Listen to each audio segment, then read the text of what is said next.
All right, if you're watching this, chances are you've got that dreaded check engine light glaring at you from your Toyota's dashboard. But hey, don't worry. Today, we are cracking the case on a super common code, P0340.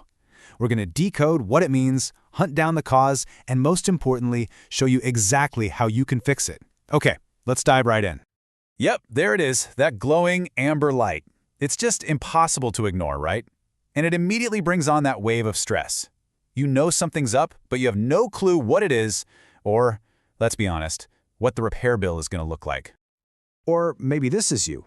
You turn the key, the engine cranks and cranks and cranks, but it just will not catch. It won't start. You're stuck, and you need some answers fast. Well, in either of those situations, the culprit could very well be this thing, code P0340.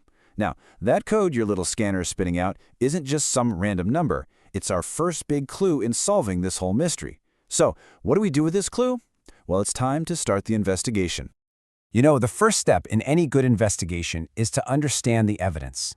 So let's decode what this P0340 clue is actually telling us about what's going on deep inside your engine.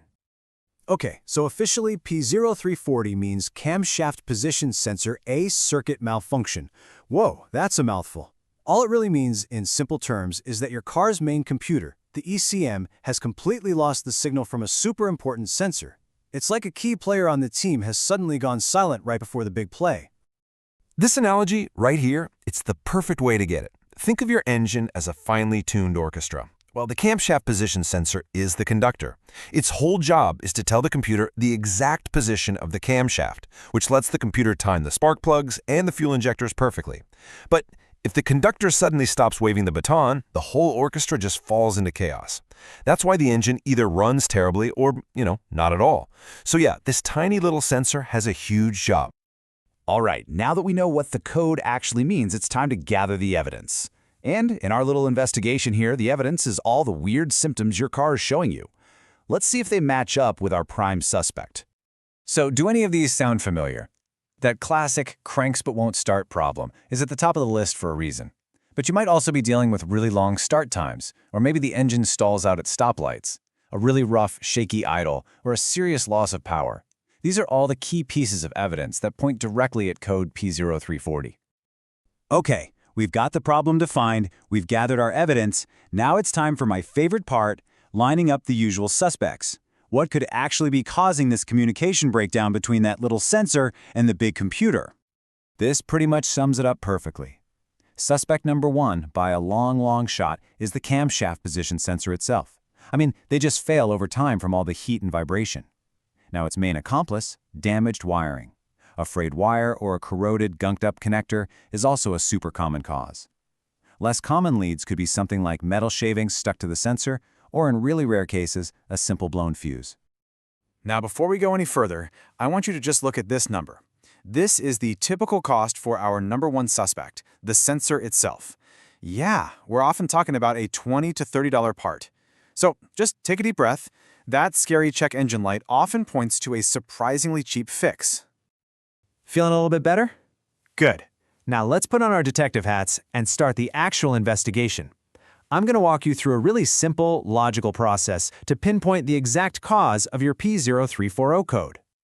Okay, always start with the easiest thing first. Step 1, just use your eyes. Find the sensor, it's usually right on top of the engine, and really look at the wiring. Is it cracked, oily, or is the connector just loose? Step 2, check for other codes. Sometimes a bad crankshaft sensor can actually trigger this code by mistake. Step 3 is my favorite trick. If your engine has two of these sensors, just swap them. If the code moves to the other sensor's location, boom, you found your bad part. And finally, if you're comfortable with a multimeter, you can quickly test for power and ground at the connector to rule out a bad wire or a blown fuse. So, once you've finished your investigation and you've identified the culprit, which, let's be honest, is most likely the sensor itself, it's time to close the case. And the best part? The fix is usually incredibly straightforward. Yeah, you can forget about a complex, multi-day repair that costs a fortune. For the vast majority of P0340 codes, the solution is as simple as this, just swapping out that small, inexpensive sensor. And just look how simple this process is. You find the sensor, you pop off the little electrical clip, and then you remove a single bolt. Usually it's just one 10mm bolt. Then you pull the old sensor out, slide the new one in, Put that one bolt back and reconnect the wire. Clear the code with your scanner and you are ready for a test drive. Seriously, it's often a 15-minute job tops. So there you have it. We've gone from a stressful warning light all the way to a simple, confident repair. Let's just step back for a second and think about the real lesson we learned from this whole investigation. What is the big, empowering idea that you should really take away from this whole process?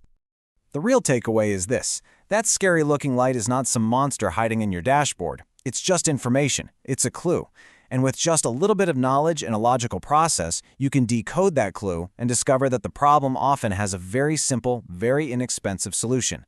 You can totally do this. You've got this.